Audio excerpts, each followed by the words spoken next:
নমস্কার, আপনারা দেখছেন কবির সৌরভের ইউটিউব চ্যানেল। আমরা কথা বলবো খুব গুরুত্বপূর্ণ বেশ কয়েকটি বিষয় নিয়ে বিকাশ রঞ্জন ভট্টাচার্যের সঙ্গে। দেখুন, ভোট পর্ব মিটেছে কিন্তু শেষ হয়ে হইল না শেষের মতো এসএসসি বিতর্ক কিন্তু শেষ হলো না, থামলো না। বিকাশ রঞ্জন ভট্টাচার্য এই মুহূর্তে শহরের বাইরে থাকার জন্য আমরা ওভার টেলিফোন তার মতামত, তার বক্তব্য জানতে তার সঙ্গে ফোনে কথা বলবো। স্যার, প্রথমেই যেটা জিজ্ঞেস করবো যে একদম নতুন সরকার শপথ নেওয়ার সঙ্গে সঙ্গেই 2016 এসএসসির প্যানেলের 22 লক্ষ ওএমআর শিটের স্ক্যান্ড কপি প্রকাশিত হলো। এ তো চাঞ্চল্যকর বিষয়, কি বলবেন আপনি? এর সঙ্গে নতুন সরকারের কোনো সম্পর্ক নেই। সুপ্রিম কোর্টে আগের দিন বলে দিয়েছে, যদি অর্ডার কমপ্লাই না করো আমরা অ্যাকশন দেব। কন্টেম্প মামলাটা আগামীকাল সুপ্রিম কোর্টে থাকবার কথা, সেই জন্যেই অফিসাররা বাঁচবার জন্য পাবলিশ করে দিয়েছে। নতুন সরকারের কোনো ভূমিকাই নেই, এ সম্পূর্ণ সুপ্রিম কোর্টে কন্টেম্পের থ্রেট এটা করেছে। স্যার, সেক্ষেত্রে তো প্রশ্ন থাকবে যে এর ফলে মানে এই যে ভয়ঙ্কর যে কারচুপি, এর ফলে এখনো তো এখনো কমপ্লায়েন্স হয়নি, মানে কমপ্লায়েন্স করলো এসএসসি, শাস্তি কার হতে পারে এই অপরাধের ফলে?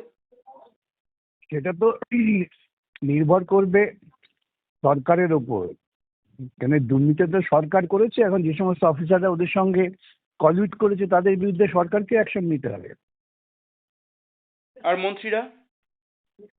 তাদের যদি ক্রিমিনাল অ্যাকশন নেবে, ক্রিমিনাল অ্যাকশন তো সিবিআই তদন্ত চলছে, তো ক্রিমিনাল অ্যাকশন তো সেখানে হবে। আমাদের কোর্টে যে আমরা করে দিয়েছিলাম, ওরা বার করছিল না, ভাবছিল কন্টেন্ট অ্যাভয়েড করবে।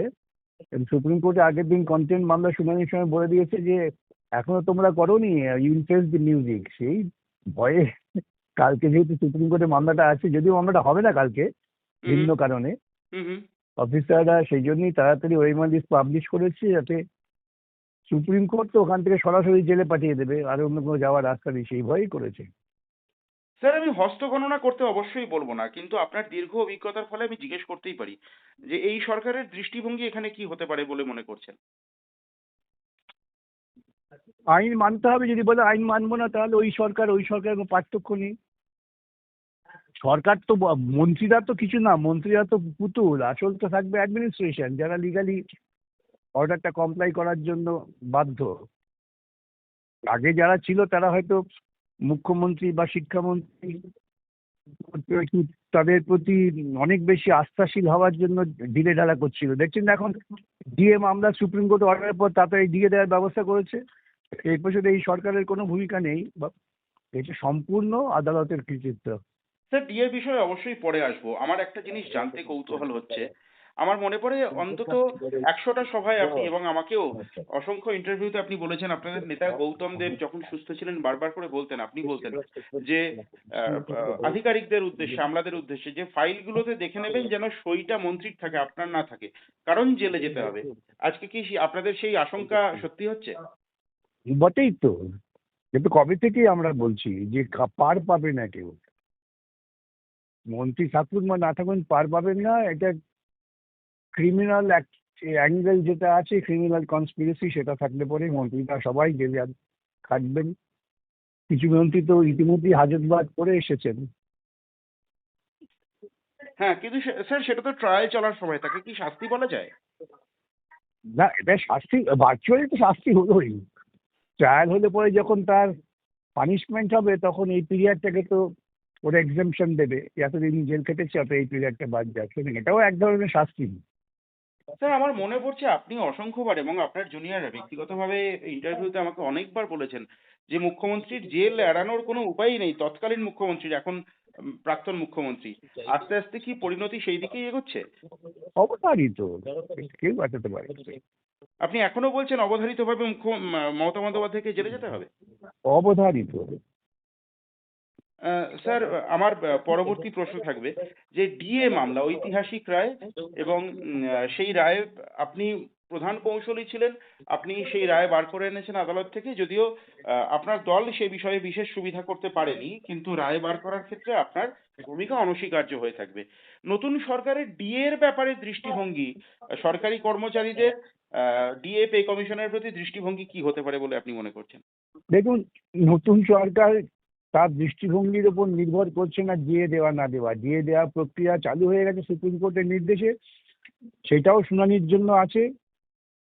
পরের দিন কন্টেম্প থাকবে, সেই ভয়ে বিয়েটাকে ওরা কার্যকর করবেনই। স্যার এবার একটু আমি অন্য প্রসঙ্গে আসবো। মুখ্যমন্ত্রী মমতা বন্দ্যোপাধ্যায় কি এবার তাহলে সরাসরি দেখা যাবে বিকাশ রঞ্জন ভট্টাচার্যের বিরুদ্ধে বা বিকাশ রঞ্জন ভট্টাচার্য দের বিরুদ্ধে কালো কোর্ট চাপিয়ে সওয়াল করতে? কারণ উনি তো বলেছেন যে উনি এবার হাইকোর্টে ফিরে যাবেন, মামলা করবেন, ওকালতি করবেন। সেটা সেটা উনি অনেক কথাই বলেন, সব কথাই গুরুত্ব দিয়ে তো মুশকিল। তা উনি ও পেশা করার অধিকার আছে, যদি আসতে পারেন আসবেন। আবার নতুন প্রতিদ্বন্দ্বিতা দেখা যাবে স্যার?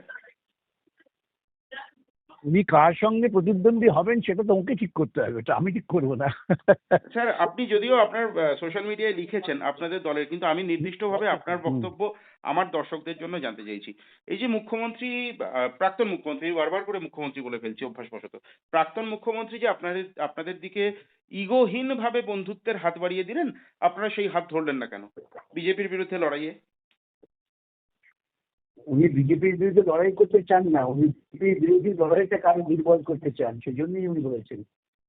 উনি বুঝতে পারেননি যে ওর এই চালাকিটা ধরতে আমাদের এক সেকেন্ডও লাগবে না। আসলে যেই মুহূর্তে তিনি দেখলেন বিজেপির বিরুদ্ধে বামপন্থীরা রাস্তায় নেমে গিয়েছে, আন্দোলনটা শুরু হবে, তখনই ওর হেডকোয়ার্টার থেকে নির্দেশ এসছে যে তুমি নিজের অস্তিত্ব বজায় রাখার জন্য এই যে এখন পরিকল্পনা করো। সেই পরিকল্পনা হচ্ছে যে তুমি সবাইকে ডাক দাও। এক সময় কিছু তথাকথিত উগ্র মার্ক্সবাদীরা, মার্ক্সবাদের যারা দাবি করেন কিন্তু কলঙ্ক করেছেন, তারা ওর সঙ্গে ছিলেন, তো উনি ভেবেছেন বলে আবার কিছু ভাবেন।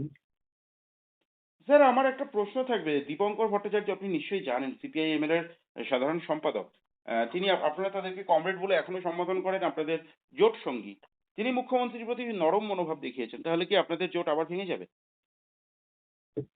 দেখুন, আমার পরিষ্কার কথা, জোট ফোট সেটা লড়াইয়ের মাঠে ময়দানে, শুধুমাত্র বক্তৃতা করে জোট তো হয় না। যদি কেউ মনে করেন যে ওটার সঙ্গে জোট করে তারা বিজেপির মতো একটা ধর্মীয় মৌলবাদী চাষিবাদী দল, আমি চাষিবাদী বলি, তার বিরুদ্ধে লড়াই করবেন, তারা ভুল করবেন, এছাড়া কি বলবেন। স্যার আমার তারা একেবারে ভুল শেষ ইতিপূর্বেও করেছেন, ইতিপূর্বে ভুল করেছেন, আবার ভুল করবেন। স্যার আমার একেবারে শেষ প্রশ্ন, আপনি আজকে সকালবেলায় আমরা দেখতে পেয়েছি, দিনের বেলাতেই আপনি ফেসবুকে পোস্ট করেছেন এবং সেই নিয়ে রীতিমতো তোলপাড়ও হয়েছে। আপনি লিখেছেন, জানা গেল বনগাঁয়ে নীলকর আন্দোলনের স্মৃতি স্মারক যা নির্মিত হয়েছিল ঐতিহাসিক কৃষক বিদ্রোহের স্মরণে ভেঙে দেওয়া হয়েছে। যারা ওই হুম। কুকর্মের শরিক তারা নিঃসন্দেহে অশিক্ষিত সম্প্রদায় এবং হোয়াটসঅ্যাপ ইউনিভার্সিটির পিএইচডি। এক সেকেন্ড, অবিলম্বে ওই স্মারক দীপক, তুমি স্তম্ভটি আমার ঘর থেকে পুনর্নির্মাণ ব্যাগ করে নিয়ে যেতে পারবে সাম্রাজ্যবাদ না? বিরোধী হ্যাঁ। কৃষক আন্দোলনের ইতিহাস নিয়ে আলোচনা সংগঠিত করতে হবে। আপনি হুম। এই প্রবণতাকে কিভাবে দেখছেন? এই এই প্রবণতাই তো আসলে বিজেপির চরিত্র।